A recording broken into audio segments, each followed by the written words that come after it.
تو اس کو اللہ سبحانہ تعالیٰ نے یہ نہیں بتایا کہ وہ مزید کیا ہے، کیونکہ جنہ کے بارے میں جو ہم چیزیں سنتے ہیں وہ یہ ہے کہ نہ ہی کسی آنکھ نے اسے دیکھا، نہ ہی کسی کان نے اس کو سنا، اور نہ ہی کسی کے دل میں اس کا خیال آیا. تو اس میں کچھ ایسی چیزیں بھی ہوں گی جو شاید ابھی ہماری عقل جو ہے اس کو کمپریہینڈ نہیں کر سکتی، ابھی ہماری عقل اس کو سمجھ نہیں سکتی. تو اس لیے اللہ سبحانہ تعالیٰ نے کہا ہے کہ اور زیادہ، بلکہ ایک حدیث میں جو ہے یہ بھی آتا ہے کہ جب تمام یہ حساب ہو جائے گا، جنت والے جنت میں چلے جائیں گے اور وہاں کی وہ لذتیں ان کو مل جائیں گی، تو اللہ سبحانہ تعالیٰ فرمائیں گے کہ تمہارے لیے ایک وعدہ اور بھی ہے میرا جو مجھے پورا کرنا ہے. تو آپ لوگ کہیں گے کہ آپ نے ہمیں ہر آسائش دی، آپ نے ہمیں جہنم سے بچا لیا، آپ نے ہمیں جنت عطا کر دی، اس کی آسائشیں عطا کر دی، تو اور اب مزید کیا ہے؟ تو اللہ سبحانہ تعالیٰ پھر اس وقت پردہ اٹھے گا اور اللہ سبحانہ تعالیٰ اپنا دیدار کروائیں گے. اور اس سے بہتر اور کیا چیز ہو سکتی ہے انسان کے لیے؟ اس وہ اتنی بڑی نعمت ہوگی، اتنا بڑا احسان ہوگا کہ اور جنت کی باقی تمام نعمتیں، تمام احسانات جو ہیں وہ اس کے آگے چھوٹے پڑ جائیں گے کہ اللہ سبحانہ تعالیٰ کا دیدار نصیب ہو جائے انسان کو. تو اللہ سبحانہ تعالیٰ ہمیں ایسے لوگوں میں شامل فرمائیں. یاد رکھیں کہ جب بھی قرآن آپ پڑھ رہے ہوتے ہیں تو ان کی آیتوں کے ساتھ انٹریکٹ کیا کریں. جب کوئی اچھی جنت کی بشارت کی یا ایسی جو آیتیں آتی ہیں، ان سے اللہ سبحانہ تعالیٰ سے دعا کیا کریں کہ ہمیں ایسے لوگوں میں شامل کر دیں. اور جب دوزخ کی آیتیں آتی ہیں تو اس سے اللہ سبحانہ تعالیٰ سے دعا کیا کریں، یا سزا کی آتی ہیں کہ اللہ تعالیٰ ہمیں ایسے لوگوں میں شامل نہ کرے. تو جو لوگ احسان کی روش اختیار کریں گے ان کے لیے حسنہ، بھلائی ہے اور مزید بھی، اور نہیں مسلط ہوگی ان کے چہروں پہ سیاہی اور نہ ذلت. یہی ہوں گے جنت والے اور رہیں گے اس میں ہمیشہ ہمیشہ. اچھا، آگے بھی ابھی جو ہم جو آیتیں پڑھیں گے، تو جیسے کہ پچھلے کلاس میں ہم نے جب اس انٹروڈکشن پڑھا تھا اس سورہ کا، تو یاد رکھیں کہ یہ سورہ مکی ہے. اور مکی صورتوں میں جب یہ چیز ذہن میں رکھیں گے تو آپ لوگوں کے لیے آسان ہوگی آیتیں بھی سمجھنی، کہ مکی صورتوں میں زیادہ تر کیونکہ مشرکین مکہ سے بات ہو رہی تھی، تو جو بیسک اسلامک کانسیپٹس تھے، آخرت کا کانسیپٹ، رسول اللہ صلی اللہ علیہ وسلم کے یا نبیوں کے بھیجے جانے کا کانسیپٹ، یا اللہ سبحانہ تعالیٰ کی وحدانیت کا کانسیپٹ کہ ان کے ساتھ کوئی شریک نہیں ہے، ان کے اوپر مکی صورتوں میں زیادہ زور تھا. تو آگے چلتے ہیں. والذین کسبوا السیئات جزاء سیئة بمثلها وترهقهم ذلة ما لهم من اللہ من عاصم. اور جن لوگوں نے برائی کمائی تو ان کے لیے بدلہ ہوگا برائی کا ویسا ہی، اور ان پہ ذلت چھا جائے گی، نہیں ہوگا انہیں اللہ کی پکڑ سے کوئی بھی بچانے والا. اللہ سبحانہ تعالیٰ ہمیں ایسے لوگوں میں شامل نہ فرمائے. آمین یا رب العالمین. كأنما أغشيت وجوههم قطاعا من الليل مظلما أولئك أصحاب النار هم فيها خالدون. گویا ان کے چہروں پہ تاریک رات کے ٹکڑے اڑا دیے گئے ہوں، یعنی کہ جو ان کی پریشانی، جو ان کی ٹینشن، جو تکلیف جو چاروں طرف ان کے ہوگی، اس کی وجہ سے ان کی چہرے پہ ایک سیاہی، ایک پریشانی کے جو آثار ہوں گے وہ ایسے ہوں گے جیسے ایک تاریک رات کے ٹکڑے. یہی لوگ ہوں گے جہنمی، یہ رہیں گے اس میں ہمیشہ ہمیشہ. ويوم نحشرهم جميعا ثم نقول للذين أشركوا مكانكم أنتم وشركاؤكم فزيلنا بينهم وقال شركاؤهم ما كنتم إيانا تعبدون.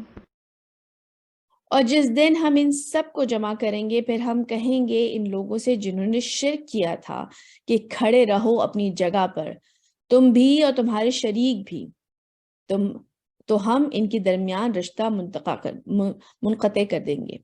اس کے بارے میں جب ایک تفسیر میں پڑھ رہی تھی تو اس میں تھا کہ ان کا جو ابدیت اور معبود والا جو رشتہ ہے نا، وہ ختم ہو جائے گا، کہ وہ جو اپنے شریک جو ان کے بت تھے، ان کو جو وہ معبود بنائے بیٹھے تھے، اب وہ رشتہ ختم ہو جائے گا، تھا ہی نہیں، وہ تو انہوں نے ان کا خود ساختہ تھا. اور کہیں گے ان کے شریک ان سے کہ تم ہم کو تو نہیں پوجا کرتے تھے. مطلب ظاہر سی بات ہے وہ پتھر کے بت ہیں جو کہ بالکل اس چیز سے ماورا ہیں. ایک تو انہوں نے خود ہی گھڑ لیے ہیں, پھر جن بزرگوں کو, جن ہستیوں کو انہوں نے اپنا خدا بنا لیا تھا, جیسے کہ بدھا جو ہیں, ان کے بارے میں آتا ہے کہ وہ خود ایک نیک انسان تھے, لیکن لوگوں نے ان کا ایک مجسمہ بنا لیا اور ان کو پوجنا شروع کر دیا. تو وہ لوگ اس چیز سے بالکل بری ہیں. ان کے مرنے کے بعد جو کچھ بھی ہوا وہ اس چیز سے بری ہیں کہ ان کو شریک ٹھہرایا جا رہا تھا. تو وہ کہیں گے ان کے شریک ان سے کہ تم ہم کو تو نہیں پوجا کرتے تھے. فكفى بالله شهيدا بيننا وبينكم إن كنا عن عبادتكم لغافلين. بس اللہ کافی ہے بطور گواہ ہمارے اور تمہارے مابین, ہم تو تمہاری اس عبادت سے بالکل بے خبر تھے. یعنی کہ اللہ سبحانہ تعالیٰ اس چیز کے شاہد ہیں. جیسے کہ اب کرسچن نے بھی حضرت عیسیٰ کو اللہ کا بیٹا بنا رکھا ہے, یا خدا ان کے کچھ فرقوں میں کہا جاتا ہے. تو اس کا مطلب یہ ہے کہ حضرت عیسیٰ تو اس چیز سے بری ہیں کہ ان کو ان کے ساتھ ان کو اللہ کا شریک بنا دیا گیا تھا.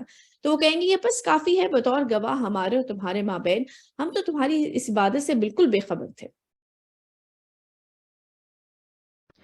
هنالك تبلو كل نفس ما أسلفت وردوا إلى الله مولاهم الحق وضل عنهم ما كانوا يفترون.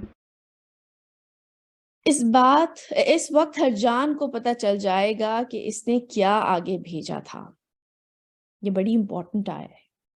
اور وہ لوٹا دیے جائیں گے اللہ کی طرف جو ان کا برحق مولا ہے, اور گم ہو جائیں گے ان سے وہ سب کچھ جو وہ افترا کرتے تھے. یعنی کہ جو اپنی طرف سے گھڑ لیا کرتے تھے, اپنی طرف سے جو باتیں وہ بنا لیا کرتے تھے, وہ ساری چیزیں ان سے گم جائیں گی.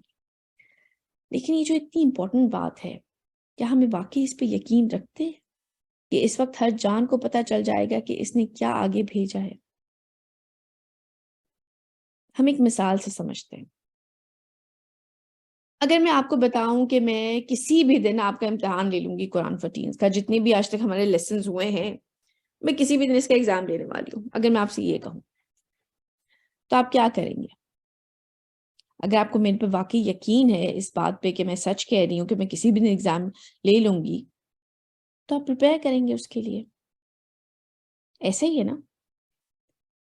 اسی طرح اللہ سبحانہ و تعالیٰ کہہ رہے ہیں کہ کسی بھی دن قیامت آ جائے گی اور اس دن سب کو پتہ چل جائے گا کہ کیا انہوں نے آگے بھیجا ہے. تو پھر اللہ سبحانہ و تعالیٰ سے زیادہ سچا کون ہے؟ تو کیا ہمیں اپنی آخری امتحان کی تیاری نہیں کرنی چاہیے, جس کے بارے میں ہمیں پہلے سے بارہا قرآن میں بتایا جا چکا ہے کہ ہر عمل کا ہم جواب دیں گے اپنے عمل کے لیے.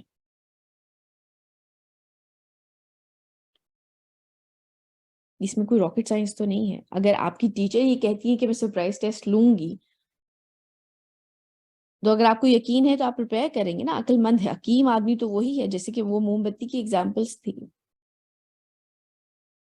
تو ایک عقل مند انسان وہ ہے کہ جو اگر کامیاب ہونا چاہتا ہے وہ پریپیئر کرے گا. تو اللہ سبحانہ تعالیٰ تو بارہا کہہ رہے کہ اس دن پتہ چل جائے گا سب کو. تو پھر ہمیں کیا کرنا چاہیے؟ ہمیں ابھی سے اپنی زندگیوں کو درست کرنے کی کوشش کرنی چاہیے. یہ ضروری ہے. اور جو آپ سمجھ لیں 5 ایکشنز جو کہ فوری ہمیں اپنی زندگی میں شامل کرنے ہیں, یہ کہیں لکھ کے لگا لیں کہ اول تو ہمارے اندر واقعی کامیاب ہونے کی خواہش ہو. ہم چاہتے ہو کہ ہم کامیاب ہو جائیں آخرت میں, ہم اس دن کی شرمندگی سے بچ جائیں. دوسرا, تمام جو بنیادی ستون ہیں, جو پہلے 5 فرض ہیں ہمارے, سب سے پہلے تو ان کے اوپر کام شروع کیا جائے. حلال 100% حلال کی کوشش کرے. وہ جو چیزیں جو کہ ہمارے اختیار میں نہیں ہے یا ہمیں پتہ نہیں ہے, وہ اس کے لیے تو بے شک کوئی نہ کوئی معافی کی صورت پھر بھی بن جاتی ہے. لیکن جو چیزیں سیٹ حرام ہیں انہیں تو اپنی زندگی سے نکال دینا چاہیے. نیکی کا حکم دینا چاہیے, خود بھی نیکی کرنی چاہیے, اور برائی کو روکا جائے. یہاں پہ یہ ٹائپو ہو گیا ہے، برائی کو روکنے کے لیے ہے، نیکی کا حکم دیا جائے اور برائی سے روکا جائے،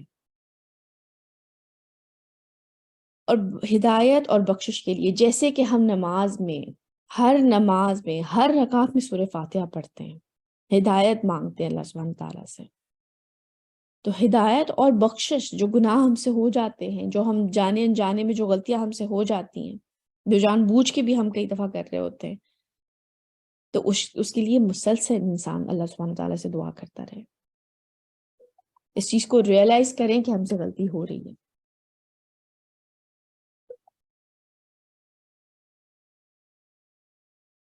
آگے چلتے ہیں۔ قل من يرزقكم من السماء والأرض أم من يملك السمع والأبصار ومن يخرج الحي من الميت ويخرج الميت من الحي ومن يدبر الأمر فسيقولون الله فقل أفلا تتقون۔ بیٹی یہاں پہ اذان ہوئی ہے، ہم ایک بریک لیتے ہیں۔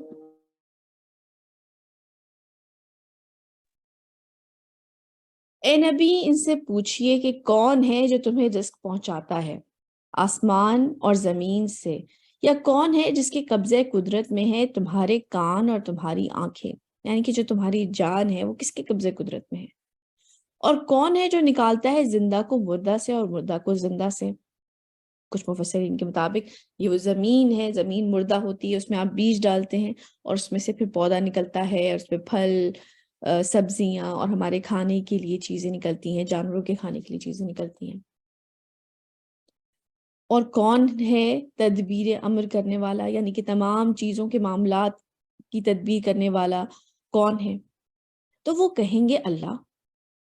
تو آپ صلی اللہ علیہ وسلم فرمائیں کہ کیا پھر تم اس اللہ سے ڈرتے نہیں ہو؟ مطلب جب تمام تر چیزیں اللہ سبحانہ تعالیٰ کے قبضہ قدرت میں ہیں، جب تمہاری کان، تمہاری آنکھیں، ہر چیز اللہ کی قبضے میں ہے، تو تمہیں اللہ سے ڈر نہیں لگتا جو اتنی آسمان اور زمین کا مالک ہے، جو ہر چیز کا پالنے والا ہے؟ تمہیں اس سے ڈر نہیں لگتا کہ تم اس قسم کی چیزیں اپنی طرف سے گھڑ لیتے ہو؟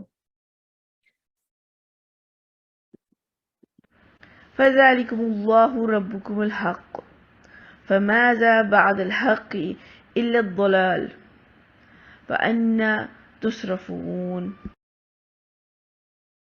تو وہی ہے اللہ تمہارا رب برحق، تو حق کے بعد کیا رہ جاتا ہے سوائے گمراہی کے؟ مطلب قرآن جو ہے وہ تو بالکل ایک صاف سیدھی حق بات کہہ رہا ہے، تو کہاں سے تم پھیرے جا رہے ہو؟ مطلب تم کیوں اس چیز کو ریئلائز نہیں کر رہے ہو کہ یہ ساری چیزیں جو تمہارے سامنے اتنی اوپن نشانیاں ہیں اس قدرت کے اندر، یہ حق ہے اللہ کی طرف سے۔ اسلام میں جو کچھ ہے وہ بلیک اینڈ وائٹ ہے۔ تو عملی طور پہ اس کا مطلب کیا ہے؟ اس کا مطلب یہ ہے کہ ہمیں ہر ہدایت پر عمل کرنا ہوگا۔ ہم ایسا نہیں کر سکتے کہ اپنی مرضی کی چیزوں کو پکڑ لیں جو آسان ہیں اور جو مشکل چیزیں ہیں وہ چھوڑ دیں۔ ہم پک اینڈ چوز نہیں کر سکتے۔ جو حق اگر ہمارے سامنے آ چکا ہے کہ قرآن حق ہے، اللہ حق ہے، تو پھر جو ہدایات ہیں ان کو تو ماننا ہوگا، ورنہ تو آپ 100% قرآن کو مانیں گے۔ ایسا نہیں ہو سکتا کہ اپنی مرضی کی آسان چیزیں مان لی اور مشکل چیزیں چھوڑ دی، پھر تو ہر چیز بلیک اینڈ وائٹ ہے۔ پھر جو اچھا عمل کرنے والا ہے اس کے لیے بھی بتا دیا گیا ہے کہ اس کا انجام کیا ہے، اور برے عمل کرنے والے کا بھی انجام بتا دیا گیا ہے۔ آگے چلتے ہیں۔ كذلك حقت كلمة ربك على الذين فسقوا أنهم لا يؤمنون۔ اسی طرح تیرے رب کی بات سچ ثابت ہوئی نافرمان لوگوں پر کہ وہ ایمان نہیں لائیں گے۔ مطلب جو اللہ سبحانہ و تعالیٰ، ظاہر سی بات ہے اپنے علم کے احاطہ، اللہ ہر چیز کا احاطہ اللہ سبحانہ تعالیٰ کے علم نے کر رکھا ہے۔ اللہ سبحانہ تعالیٰ یہ چیزیں پہلے سے جانتے تھے کہ انسان اپنی سرکشی اور اپنی ہٹ درمی کی وجہ سے جو لوگ ایمان نہیں لائیں گے۔ قل هل من شركائكم من يبدأ الخلق ثم يعيده قل الله يبدأ الخلق ثم يعيده فأنا تؤفكون۔ ان سے پوچھیے کیا تمہارے شریکوں میں سے کوئی ایسا بھی ہے جو تخلیق کرتا ہو پہلی مرتبہ اور پھر اسے دوبارہ بھی بنائے؟ آپ کہیے صرف اللہ ہی ہے جو پہلی مرتبہ بھی پیدا کرتا ہے، پھر وہ اسے دوبارہ بھی بنائے گا، تو تم کہاں سے پلٹائے جا رہے ہو؟ مطلب یہ ساری چیزیں اتنی obvious تمہارے سامنے ہیں کہ تمہارے معبود جنہیں تم نے خدا بنا رکھا ہے وہ تو پہلی دفعہ بھی کریٹ نہیں کر سکتے، وہ دوبارہ بھی کریٹ کرنے پہ قادر نہیں ہے۔ ایک ہی ذات ہے جو کہ دوبارہ پہلی دفعہ بھی پیدا کرتی ہے اور دوبارہ بھی پیدا کرے گی۔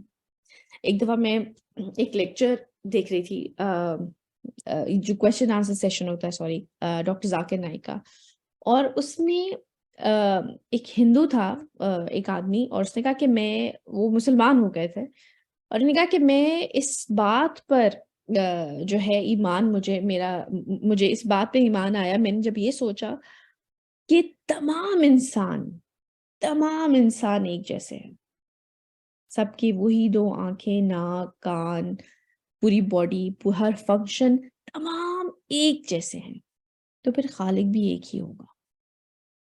اگر مختلف گاڈز ہوتے نا تو مختلف طریقے سے کریٹ کرتے ہیں۔ کوئی کہتا نہیں میرے خیال سے 3 آنکھوں کی ضرورت ہوگی، کوئی کہے نہیں چلو ایک ہی آنکھ کافی ہے، اچھا کان کی ضرورت ہے، نہیں ہے، کان کی جگہ کچھ اور دے دو۔ ایسا نہیں ہے، تمام انسان ایک جیسے ہیں، تو انہوں نے کہا پھر خالق بھی ایک ہی ہوگا، اور اس سوچ کی وجہ سے وہ ایمان لے آئے۔ اللہ سبحانہ تعالیٰ نے ان کے دل میں ایمان کی روشنی دے دی۔ کتنی بڑی بات ہے۔ آگے چلتے ہیں۔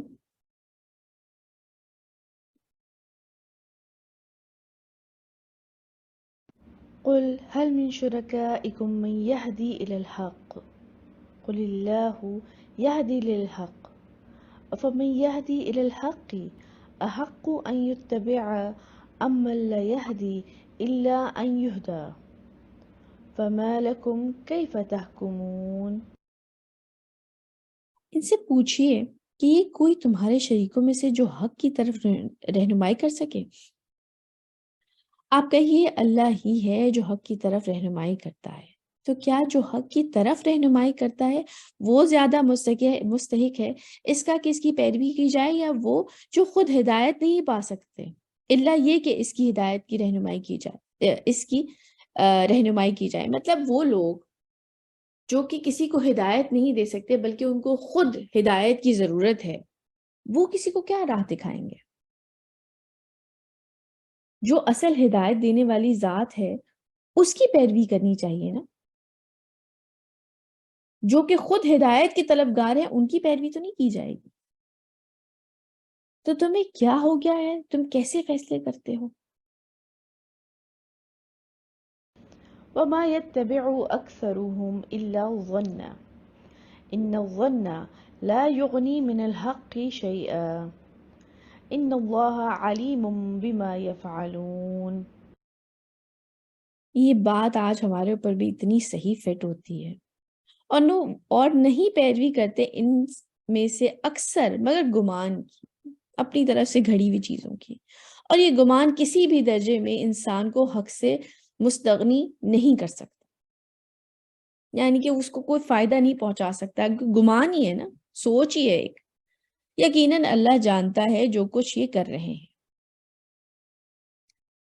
ہم مذہب کے بارے میں نا تصدیق کیے بغیر بہت ساری چیزیں فرض کر لیتے ہیں، اور باقی جو عام چیزیں ہیں ان کے لیے ہم باقاعدہ طور پہ تصدیق کرتے ہیں، علم حاصل کرتے ہیں، چاہے وہ لیٹسٹ لائنر لگانے کا ٹرینڈ ہو، چاہے وہ شرٹ کی لینتھ ہو کہ آج کل 48 چل رہی ہے یا 39 چل رہی ہے، یا کون سا کلر ان ہے، اس کے بارے میں ہم فٹافٹ یوٹیوب پہ بھی دیکھیں گے، ٹک ٹاک پہ بھی دیکھیں گے، پنٹرسٹ پہ بھی دیکھیں گے کیا ٹرینڈ چل رہے ہیں، ہمیں یہ پتا ہونا چاہیے، اور ہم ریسرچ کرتے ہیں باقاعدہ طور پہ اس کے اوپر۔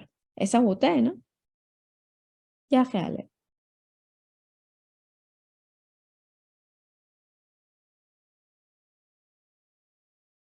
جو لیٹسٹ ٹرینڈز ہیں وہ ہمیں پتا ہوتے ہیں، کون سا لپسٹک کا کلر ان ہے، یا ایون اگر ایجوکیشن کے پوائنٹ آف ویو سے بھی دیکھا جائے تو ہم باقاعدہ طور پہ تصدیق کرتے ہیں، فلاں نے کوئی بات کی، ریسرچز ہو رہی ہیں، ریسرچ سینٹرز کھولے ہوئے ہیں باقاعدہ طور پر فزکس کے لیے، بایولوجی کے لیے۔ لیکن جب مذہب کی بات آتی ہے تو ہماری دادی یہ کہا کرتی تھی، ہماری نانی یہ کہا کرتی تھیں، ہمارے تو بڑے بوڑھے یہ کہتے ہیں تو ہم تو اسی طرح کرتے ہوئے آ رہے ہیں، اس کو ہم اپڈیٹ نہیں کرنا چاہتے. ہم ان کے زمانے کی قمیض نہیں پہنیں گے، لیکن ہم ان کے طریقے سے نماز ضرور پڑھ لیں گے، یا ان کی طریقے سے کوئی بھی جو کہ ایڈیشن دین میں ہوئی ہوئی ہے وہ ضرور فالو کر لیں گے. دین کو سمجھنا ہمارے لیے ضروری نہیں ہے، ہم وہ بغیر تصدیق کے ہمارے لیے کام چلتا ہے، لیکن دنیاوی ٹرینڈز کے حساب سے ہمارا کام نہیں چلتا. ایسا ہے نا؟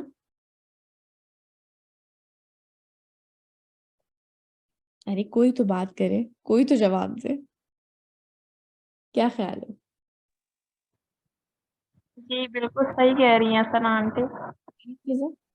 ایسا ہوتا ہے نا کہ ہم بس جو لیٹسٹ ٹرینڈز ہیں ان کے بارے میں بڑے فوکسڈ ہیں، یا ایون پڑھائی کے لحاظ سے جو لیٹسٹ چیزیں چل رہی ہیں کہ یہ زیادہ ہائی پیئنگ جاب ہوگی، آج کل اس کا ٹرینڈ چل رہا ہے. انفارچونیٹلی ایسے ممالک ہمارے جیسے ملک جو ہیں جہاں پر بہت زیادہ غربت ہے ایسے ہے، تو وہاں پر اپنی مرضی کی چیز تو نہیں، ہم سے اپنی مرضی کا پروفیشن تو نہیں لے پاتے. ہم تو زیادہ تر یہ دیکھتے ہیں کہ اچھا اس چیز کا ٹرینڈ چل رہا ہے، اکاؤنٹنگ ہے یا انجینئرنگ ہے یا میڈیکل ہے یا اس سے ریلیٹڈ کوئی بھی کمپیوٹر سائنسز ہے، اس سے ریلیٹڈ آج کل جاب اچھی مل جاتی ہے، ہائی پینگ جاب مل جاتی ہے، تو ہم یہ کر لیتے ہیں.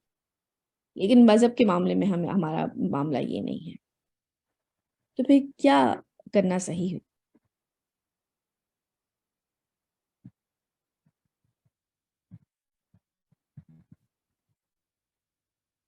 پھر صحیح کام تو یہ ہوگا کہ ہم صحیح علم حاصل کریں، ہے نا؟ کیا کرنا ہے کیا نہیں کرنا ہے، جب شک ہو تو اس کا جواب تلاش کیا جائے، تفسیر پڑھی جائے، احادیث تلاش کی جائیں. آج کل تو اتنی امیزنگ ایپس آ چکی ہیں، ویب سائٹس آ چکی ہیں. اسلام 360 اتنی اچھی ایپ ہے، آپ ٹاپک ڈالتے ہیں، اس سے ٹاپک سے ریلیٹڈ وہ آپ کو قرآن کی آیتیں اور حدیث جو ہے کئی ایسی ویب سائٹس ہیں آپ کو مل جاتی ہیں. کارپس قرآن ہے، اسلام کیو اے ہے، سنہ.com ہے، قرآن.com ہے. اب تو آپ گوگل کے اوپر آپ ورڈ لکھیں اور آپ ساتھ میں حدیث یا قرآن لکھیں تو گوگل آپ کو کھول کے دے دیتا ہے کہ اس سے ریلیٹڈ جو قرآن کی آیتیں آئی ہوئی ہوتی ہیں. آپ سود کا لکھیں وہ آ جائے گا، آپ حجاب کا لکھیں وہ آ جائے گا، آپ طلاق کا لکھیں، حدیث آگے لکھیں، اس سے ریلیٹڈ سب کچھ کھل جاتا ہے.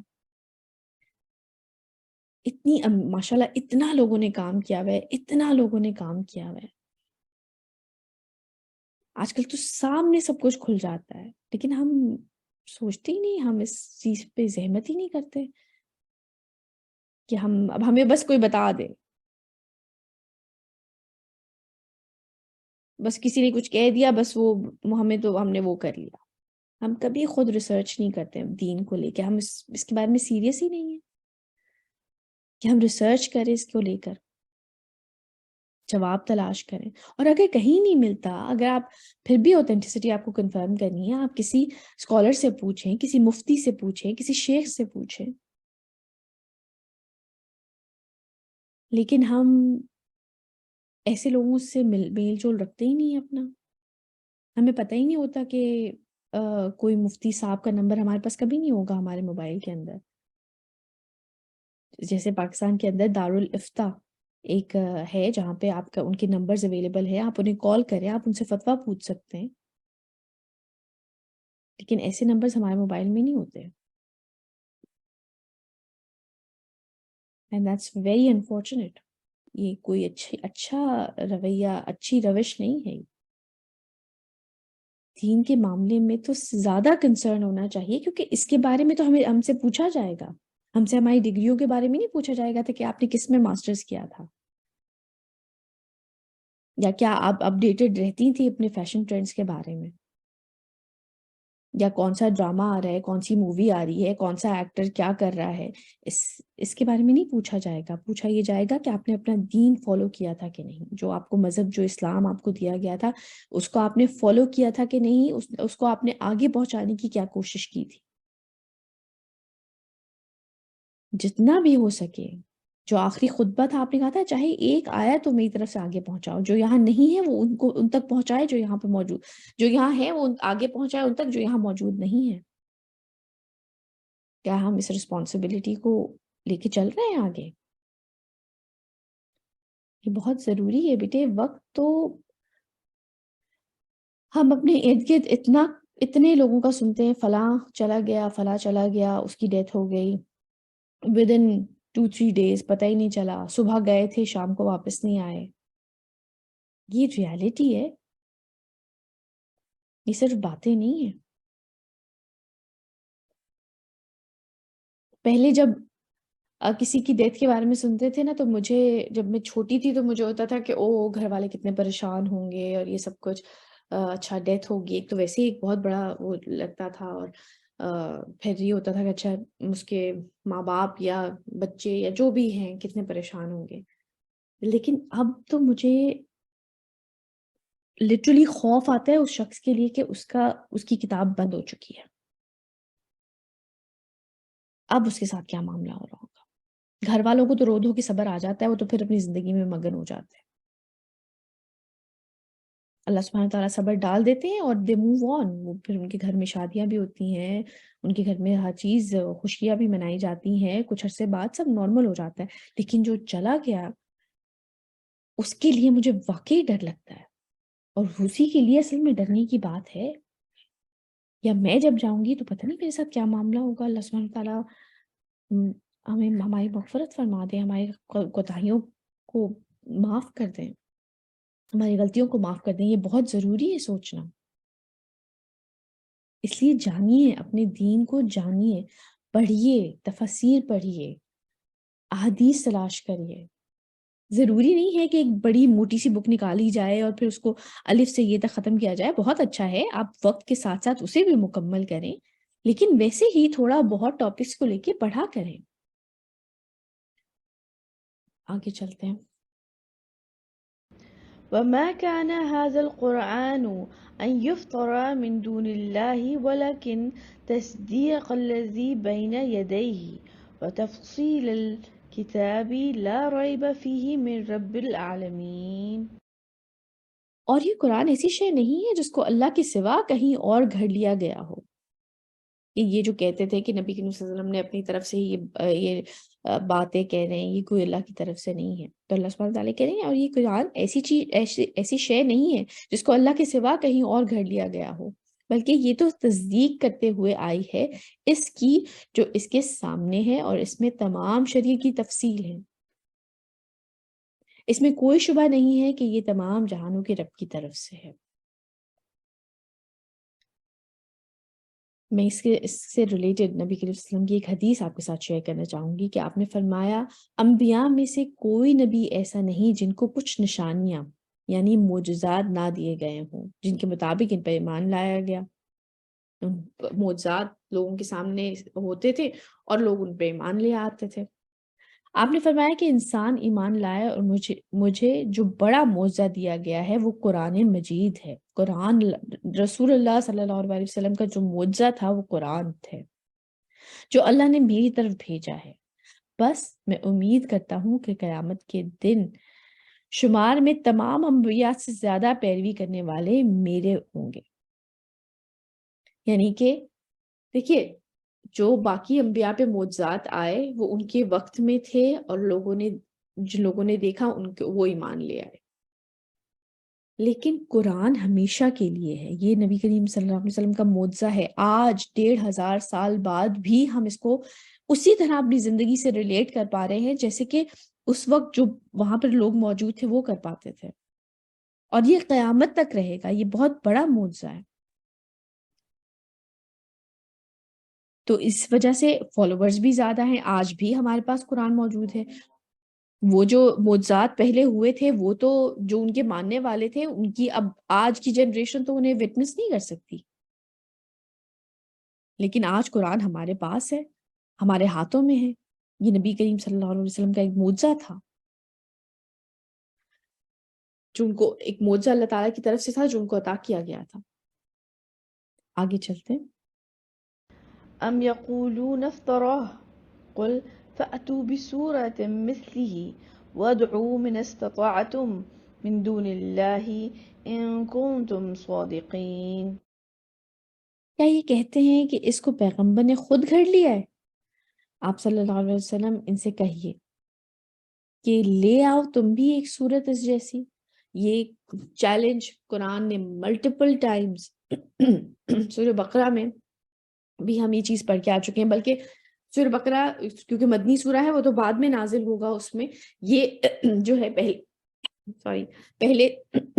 مکی سورہ ہے، اس میں یہ آ چکا ہے کہ ان کو بارہا یہ چیلنج دیا گیا تھا، اور ہم نے اس کے اوپر سورہ بقرہ میں بھی ڈیٹیل سے بات کی تھی کہ عرب جو تھے وہ اپنی زبان کے بارے میں وہ بہت فخر محسوس کرتے تھے، اور وہ بڑا کہ ان کی بڑی کمپلیٹ اور بڑا امیزنگ زبان ہے سوری.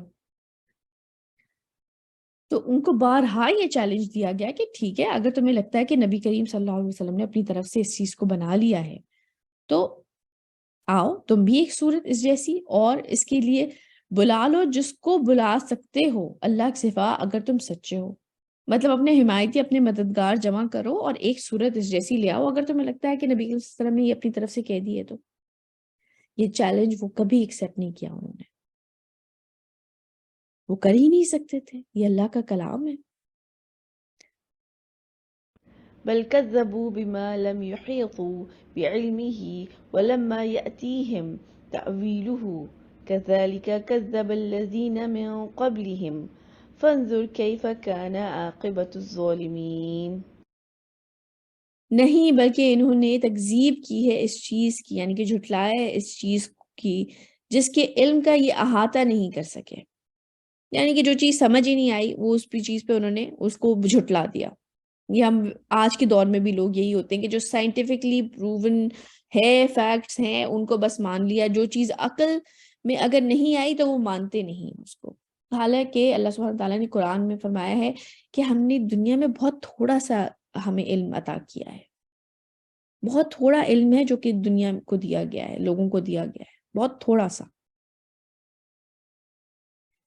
نہیں، بلکہ انہوں نے تکذیب کی ہے اس چیز کی جس کے علم کا یہ احاطہ نہیں کر سکتے، جو چیز سمجھ نہیں آئی اس پہ بلیو نہیں کر سکے. حالانکہ وہ کہتے ہیں نا، آج کل کے دور میں کہتے ہیں سینگ از بلیونگ، جو چیز نظر آئے اس پہ یقین کرتے ہیں. حالانکہ ہوا پہ بھی یقین رکھتے ہیں، وائی فائی پہ بھی یقین رکھتے ہیں، کئی چیزیں جو ہے اس پہ بغیر دیکھے ایمان لے آئیں گے، لیکن جو کریٹر ہے اس کے اوپر ایمان نہیں لاتے.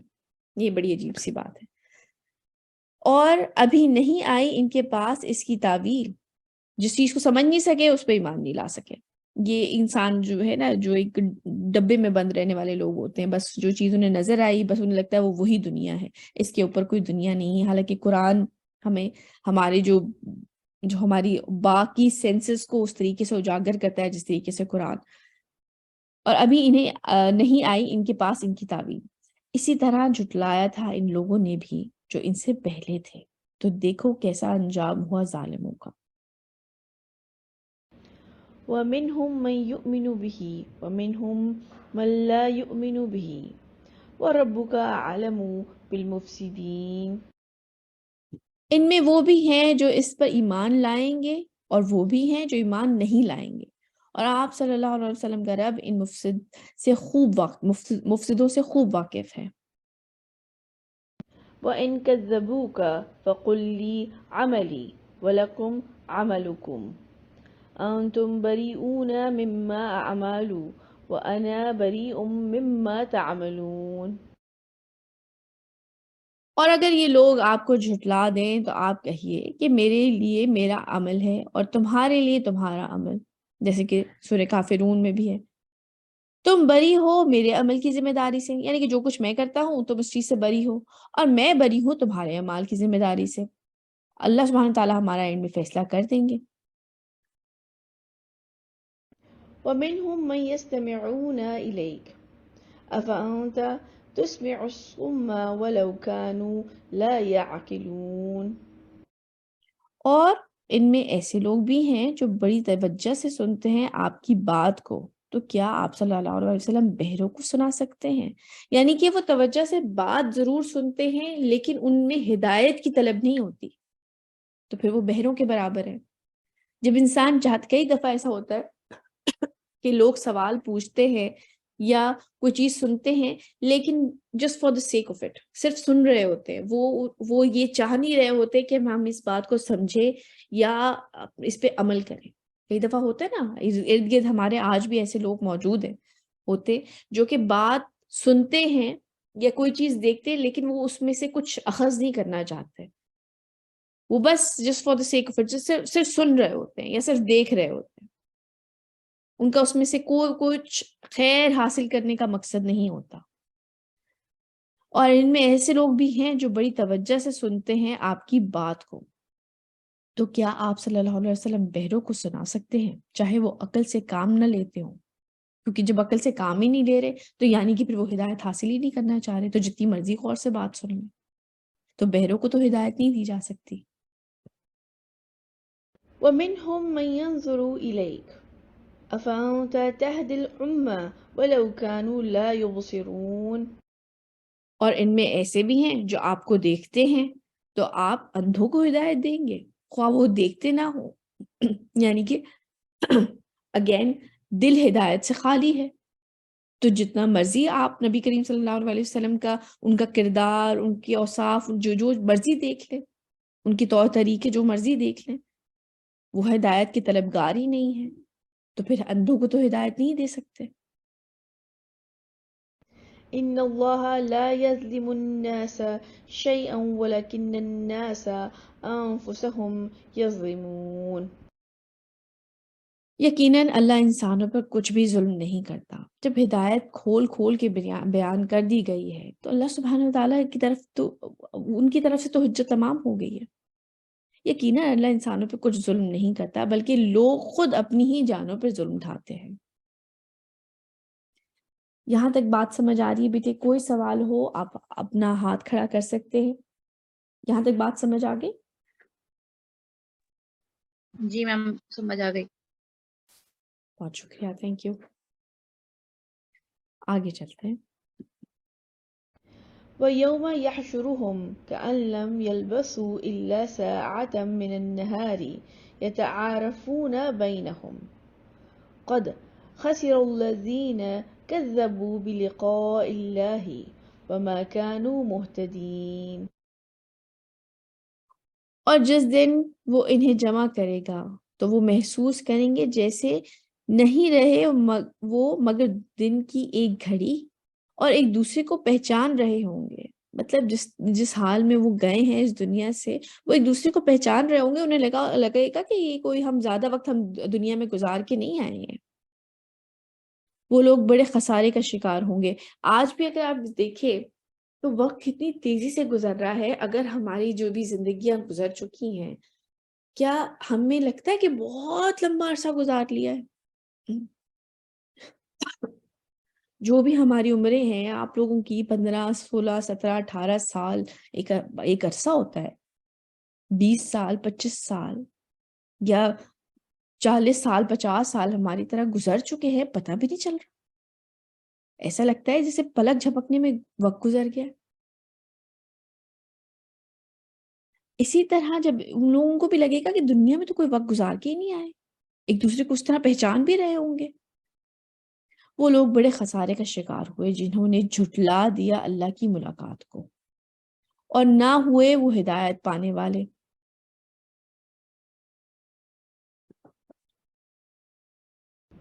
وإما نرينك بعد الذي نعدهم أو نتوفينك فإلينا مرجعهم ثم الله شهيد على ما يفعلون۔ اور اگر ہم دکھا دیں آپ صلی اللہ علیہ وسلم کو اس میں سے کچھ عذاب جس کا ہم ان سے وعدہ کر رہے ہیں، یا اس سے پہلے ہی ہم آپ کو وفات دے دیں، بس انہیں ہماری ہی طرف لوٹ کر آنا ہے، پھر اللہ گواہ ہے اس پر جو وہ کر رہے تھے۔ یعنی کہ اللہ سبحانہ وتعالیٰ ہو سکتا ہے نبی کریم صلی اللہ علیہ وسلم کی زندگی میں ہی وہ عذاب ان لوگوں پر لیا ہے جس کا ان سے وعدہ کیا جا رہا ہے، اور ہو سکتا ہے کہ یہ آپ کے وفات کے بعد ان کے اوپر یہ عذاب آئے۔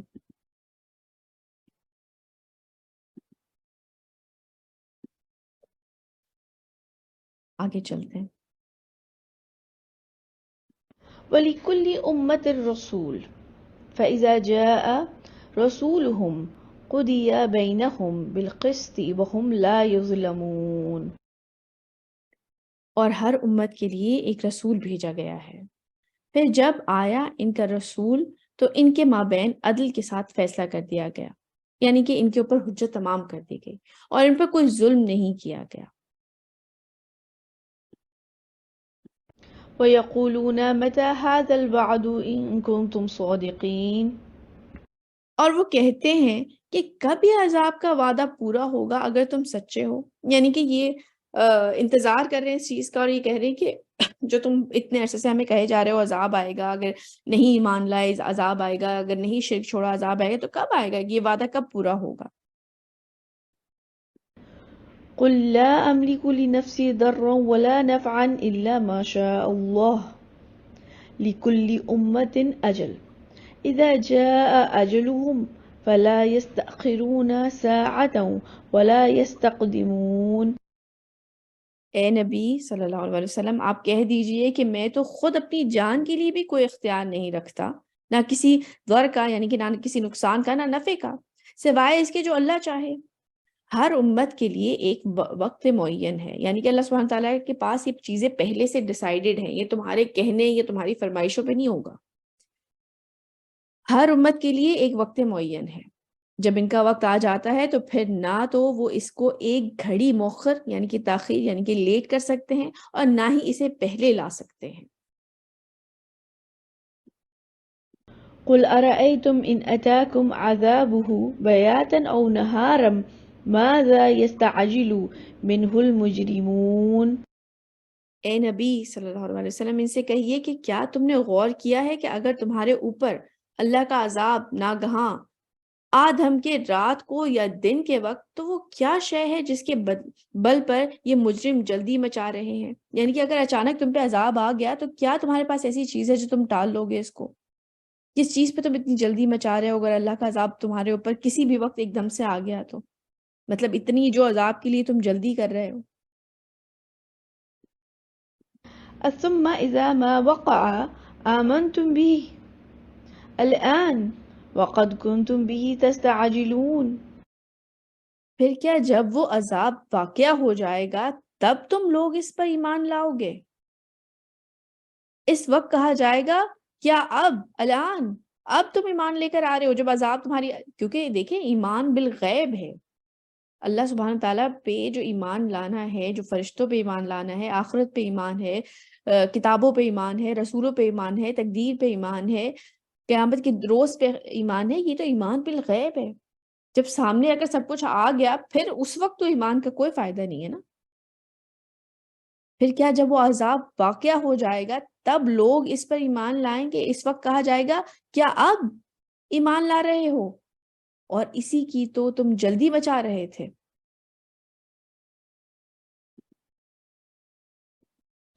ثم قيل للذين ظلموا ذوقوا عذاب الخلد هل تجزون إلا بما كنتم تكسبون۔ پھر کہا جائے گا ان ظالموں سے کہ اب دائمی عذاب کا مزہ چکھو۔ اللہ سبحانہ تعالیٰ ہمیں سے لوگوں میں شامل نہ فرمائیں۔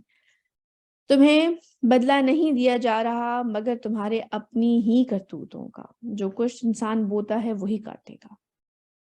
آج کے ہمارے لیسن یہیں تک، آج کے جو ہمارے کی ایکشنز ہیں ہم وہ دیکھ لیتے ہیں۔